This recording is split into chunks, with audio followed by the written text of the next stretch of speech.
আসসালামু আলাইকুম। নোরাজ ডায়েরির আরও একটি অধ্যায়ে আপনাদের স্বাগতম। দেশে এবং দেশের বাইরে যে যেখান থেকে আমার ভিডিওটি দেখছেন, আশা করছি সবাই অনেক ভালো আছেন। আজ এপ্রিলের 9 তারিখ আর আমরা এখন আছি করোনাডো ব্রিজের ওপরে। তো আমরা আমাদের হোটেল থেকে চেক আউট করে একবারে বের হয়ে পড়েছি। এখন আমরা যাব করোনাডো আইল্যান্ডে, সেখানে কিছুক্ষণ ঘোরাঘুরি করে তারপরে আমরা চলে যাব কার্লসবাডে। যদি সব কিছু ঠিকঠাক থাকে তাহলে আজ হবে চাঁদ রাত। তো আমরা চাঁদ রাতটা আপুদের বাসায় থাকবো এবং ঈদটাও তাদের সাথে করবো ইনশাল্লাহ। আজকে চাঁদ রাতের পার্টিতে আমাদের আরও একটি ইনভাইটেশন আছে। আসলে মেইন ইনভাইটেশন ছিল হালিমা আপুদের, কিন্তু যেহেতু আমরা ওনাদের বাসায় গেস্ট আছি, এই জন্য যারা ইনভাইট করেছে তারা আমাদের কথা শোনার পরে আমাদেরকেও ইনভাইট করেছে যেন আমরাও তাদের বাসায় উপস্থিত হই আজকে। তো আমরা সবাই মিলে আজকে সেই আপুর বাসাতেই যাব চাঁদ রাত সেলিব্রেট করতে। আর রোড আইল্যান্ড ফিরে যাওয়ার আগে আমাদের যেহেতু আর স্যান ডিয়েগোতে ব্যাক করা হবে না, তাই ভাবছিলাম যে যাওয়ার আগে এই সাইডটা একটু ঘুরে যাই। আমরা এখানে খুব বেশিক্ষণ থাকতে পারিনি, কারণ অনেক বেশি গরম ছিল আর আমাদের যেহেতু বিকেলের মধ্যে ব্যাক করতে হবে, তারপরে আবার রেডি হয়ে আরেক জায়গায় যেতে হবে, এই জন্য আমরা অল্প কিছুক্ষণ পরেই কার্লসবাডের উদ্দেশ্যে রওনা দিয়ে দিই। এখানে বসতে হবে না,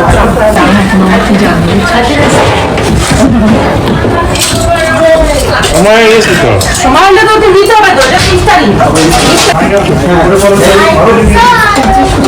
মাশাআল্লাহ মাশাআল্লাহ। হ্যাঁ,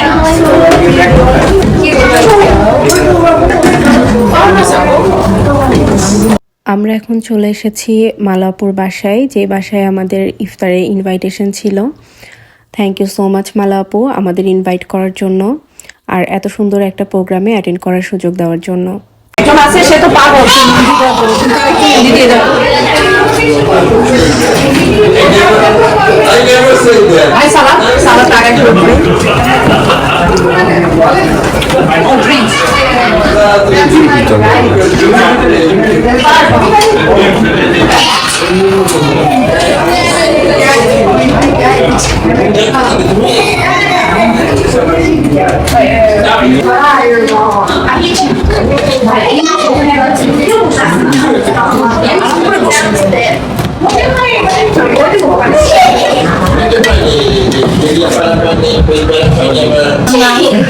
যা হয় আমার নর্মাল স্টোরি। তোমাকে তো ইদানিং দেখা যায় না কোথাও, দেখবা দেখবা। আপু অনেক কিছুর আয়োজন করেছিলেন। আমরা খাওয়া দাওয়া শেষ করে তারপরে সবাই একটু গল্প করছিলাম আর তারপরে আমরা সবাই মিলে হাতে মেহেদি লাগাই। যেহেতু চাঁদ রাত আর মেহেদি ছাড়া তো ঈদটাই আসলে অসম্পূর্ণ থেকে যায়। সবাই একসাথে মেহেদি পরার মাধ্যমে ঈদের আনন্দটা আরও দ্বিগুণ হয়ে যায়। ঈদ উপলক্ষে আপু তার বাসা খুব সুন্দর করে সাজিয়েছিলেন। তো আমরা মেহেদি দেওয়ার পরে আর কিছুক্ষণ থেকে তারপরে হালিমা আপুদের বাসায় চলে আসি। তারপর দিন যেহেতু ঈদ, অনেক সকালে উঠতে হবে। আজ এপ্রিলের 10 তারিখ, ঈদের দিন সকালবেলা। সবাইকে ঈদ উল ফিতরের অনেক অনেক শুভেচ্ছা। ঈদ মোবারক। আমরা আপুর বাসায় সকালে ঈদের নাস্তা করে তারপরে মসজিদে চলে আসি ঈদের নামাজ আদায় করার জন্য। আর মারুফ চলে যায় স্যান ডিয়েগোতে, যেহেতু আজকে ওর পোস্টার প্রেজেন্টেশন। তো ও আর আমাদের সাথে নামাজ পড়তে পারেনি, ও আলাদা ওখানে নামাজ পড়ে তারপরে সে তার কনফারেন্সে চলে যায়।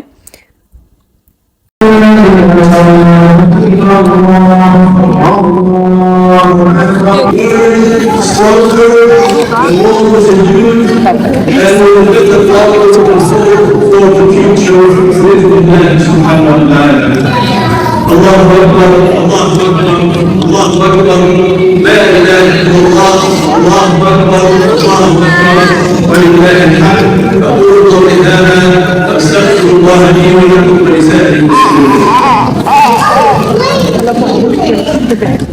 সবাই মিলে একসাথে ঈদের নামাজ আদায় করার আসলে মজাটাই অন্যরকম। তো আমরা নামাজ শেষ করে আপুর বাসায় চলে আসলাম। বাসায় এসে আমরা খাওয়া দাওয়া করে রেডি হয়ে মারুফের জন্য ওয়েট করছিলাম। মারুফ আসলে আমরা সবাই মিলে ঘুরতে যাব লস অ্যাঞ্জেলেসে। কার্লসবার্গ থেকে লস অ্যাঞ্জেলেস যেতে আমাদের প্রায় 1.5 ঘন্টার মতো সময় লাগবে, যদি রাস্তায় ট্রাফিক আর কোনো সমস্যা না হয়। তাহলে দেখা যাক কতক্ষণে যেয়ে পৌঁছাতে পারি।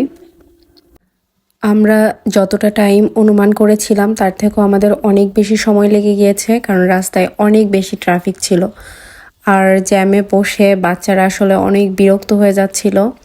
তো ওদের এন্টারটেইন করার জন্য আমরা গাড়িতে বসে মিউজিক বাজাচ্ছিলাম আর ফান করছিলাম।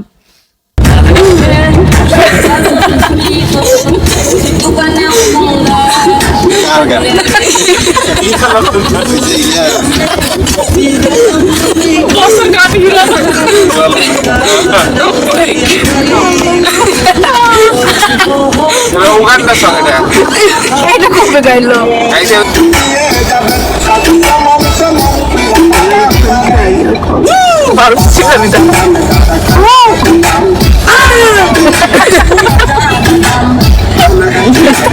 এখানে কমন নাই। অবশেষে অনেক লম্বা সময়ের পরে আমরা এসে পৌঁছালাম, আর এটা সেই বিখ্যাত হলিউড সাইন। আমরা চারপাশটা একটু ঘুরে দেখছিলাম আর কিছু ছবি তুলছিলাম নিজেদের মেমোরি রাখার জন্য। কিন্তু আমাদের আসলে ইচ্ছা ছিল 2টা স্পট ঘোরার অ্যাটলিস্ট, আর আমাদের আসতে যেহেতু অনেক দেরি হয়ে গেছে, লম্বা সময় লেগে গেছে, যার কারণে আমরা হয়তো এখন আর 2টি স্পট কভার করতে পারবো না, তাই জাস্ট এই জায়গায় ঘুরবো।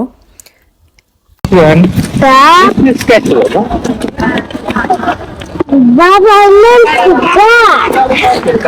Oh, this one? Observatory.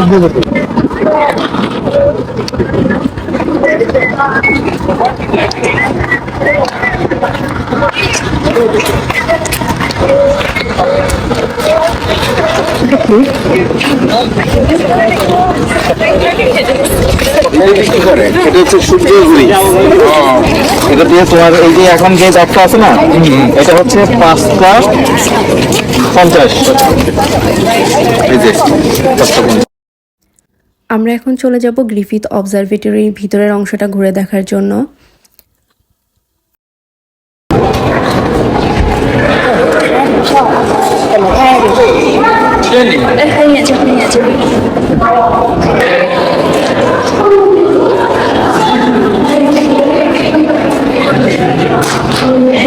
Ladies and gentlemen, it's time to shoot off our lightning bolt machine called the Tesla ball. It's right in the window down here. If you want to go down and meet us there, it's about 5 to 10 minute drop.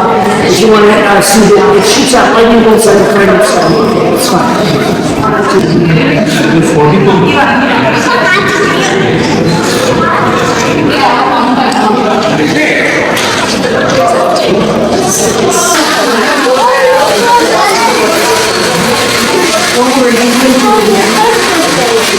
Ladies and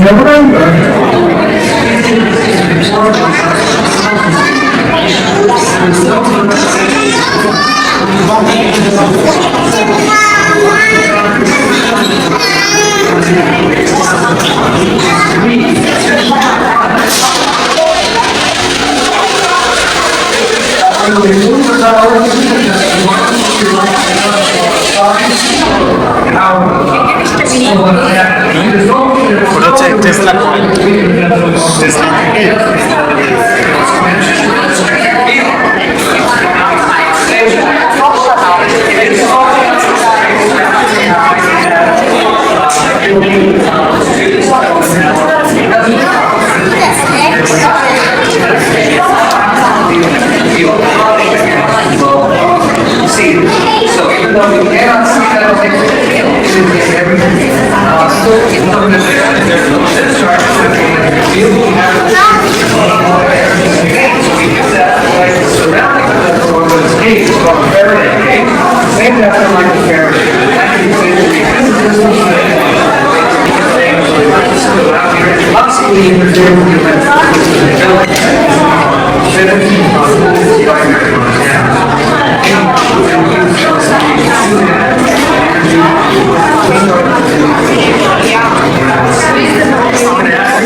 এই Griffith অবজারভেটরিটা রাত 10টা পর্যন্ত open থাকে, আমাদের আসলে চারপাশে ঘুরে দেখতে দেখতে অনেকটা সময় চলে যায়, আর সব কিছু আমরা রেকর্ডও করতে পারিনি। কিন্তু ভেতরটা আসলে অনেক সুন্দর, জানার অনেক কিছু আছে। এক্সিবিট গ্যালারিতে পিকচার সহ এক্সপ্লেইন করা আছে, তো এখানে সবাই পড়ে পড়ে দেখে এগুলো জানতে পারে। আর ওদের আসলে সারাদিনে বেশ কয়েকটা প্রোগ্রাম থাকে, যেগুলোর কিছু থাকে ফ্রি এবং কিছু টিকিট দিয়ে দেখতে হয়। আর এখানে এই যে পুরো একটি সিটির মিনিয়েচার। এই অবজারভেটরি রুফটপে আসলে সমস্ত সিটিটাকেই সুন্দরভাবে দেখা যায়। তো আমরা এখানে আর বেশিক্ষণ থাকবো না, যেহেতু অনেক লেট হয়ে গেছে আর বাচ্চাদেরও অনেক খিদা লেগে গেছে। তো আমরা এখন এখান থেকে বের হয়ে চলে যাব খাবার খেতে। আমরা প্রথমে খাবার খাওয়ার জন্য একটা বাঙালি রেস্টুরেন্ট চুজ করি। তো সেখানে যে আসলে আমাদের এক্সপিরিয়েন্স খুব বেশি ভালো হয়নি, যেহেতু আমাদের বাংলাদেশি দোকান আর আমাদের দেশের মানুষ, তাই নেগেটিভ রিভিউ দিতে চাই না, দোকানের নামটাও বলতে চাই না। তবে অদ্ভুত ব্যাপার হলো, ঠিক তারপরে আমাদের একটা বিশেষ প্রয়োজনে আমরা একটা বাঙালি রেস্টুরেন্টেই ঢুকি একটা গ্রোসারি আইটেম নেওয়ার জন্য, কিন্তু সেখানে যাওয়ার পরে আমাদের অভিজ্ঞতা পুরোটাই ভিন্ন। এই দোকানের নাম ছিল আমার বাংলা, আর এটা একটা রেস্টুরেন্ট প্লাস গ্রোসারি শপ। এই দোকানের মালিক যিনি ছিলেন এত আন্তরিক, মানে কি বলবো, আমরা তো গিয়েছিলাম বিশেষ কাজে, কিন্তু তারা আসলে আমাদেরকে না খাইয়ে কিছুতেই ছাড়ছিলেন না, এবং তারা আমাদেরকে বলেন যে আজকে ঈদের দিন আপনারা আমাদের মেহমান হয়ে যান, কোনোভাবেই তারা আমাদের না খাইয়ে ছাড়বে না। তো আমরা সেখানে আবার ভরপেট খেয়ে চা খেয়ে তারপরে তাদের কাছ থেকে বিদায় নিয়ে চলে যাই আপুর বাসায়। আজ ছিল এপ্রিলের 11 তারিখ, এখন রাত প্রায় 11:30। আমরা বসে আছি শার্লট ডগলাস ইন্টারন্যাশনাল এয়ারপোর্টে। তো আমরা রোড আইল্যান্ডের উদ্দেশ্যে ফ্লাই করব কিছুক্ষণের মধ্যে। এটা ছিল আমাদের সেকেন্ড ফ্লাইট। আমরা অলরেডি আপুর বাসা থেকে বিদায় নিয়ে চলে এসেছি, আর বিদায় মুহূর্ত সবসময় আসলে অনেক কষ্টের। এই কয়টা দিন আপুদের সাথে আমাদের অনেক অনেক ভালো সময় কেটেছে। Thank you so much Halima আপু এবং শামসুদ্দিন ভাইয়া আমাদের এত ভালো কিছু সময় উপহার দেওয়ার জন্য। কষ্ট তো লাগেই, কিন্তু আনন্দও লাগছে যে আজ কয়দিন পরে নিজের বাসায় ফিরবো। তো পৃথিবীর যেই প্রান্তেই থাকি না কেন, যেখানেই থাকি, নিজের বাসায় আসলে অন্যরকম একটা প্রশান্তি। আমরা রোড আইল্যান্ড পৌঁছাতে রাত প্রায় 1:30টার উপরে বেজে যায়। তো আমরা চিন্তা করেছিলাম একটা উবার নিয়ে চলে আসব, কিন্তু সুজন ভাইয়া কিছুতেই উবার কল করতে দেয়নি। সে নিজে ড্রাইভ করে আমাদের এয়ারপোর্ট থেকে পিক করে তারপরে বাসায় দিয়ে যায়। আর এই যে খাবারগুলো দেখছেন, বক্স ভর্তি করে এতগুলো খাবার পাঠিয়েছে আন্নি, যেন রাতের বেলা এসে আমরা খেতে পারি, আমাদের অসুবিধা না হয়। কিন্তু রাতের বেলা আসলে আমরা এত বেশি টায়ার্ড ছিলাম যে রাতে আর খাওয়া হয়নি। পরদিন বেলা 11:30টার দিকে আমি উঠে খাবারগুলো গরম করে নিই এবং খুব তৃপ্তি সহকারে খাই। সুজন ভাইয়া আর আন্নি, অসংখ্য অসংখ্য ধন্যবাদ তোমাদের। ভালো খারাপ মিলিয়েই তো জীবন, কিন্তু আমাদের আশেপাশে আমরা অসংখ্য ভালো মানুষের ভালোবাসা পেয়েছি, আলহামদুলিল্লাহ। এতক্ষণ ধৈর্য ধরে আমার ভিডিওটি দেখার জন্য সকলকে অসংখ্য ধন্যবাদ। আমাদের জন্য দোয়া করবেন। পরবর্তী ভিডিও দেখার আমন্ত্রণ জানিয়ে আল্লাহ হাফেজ।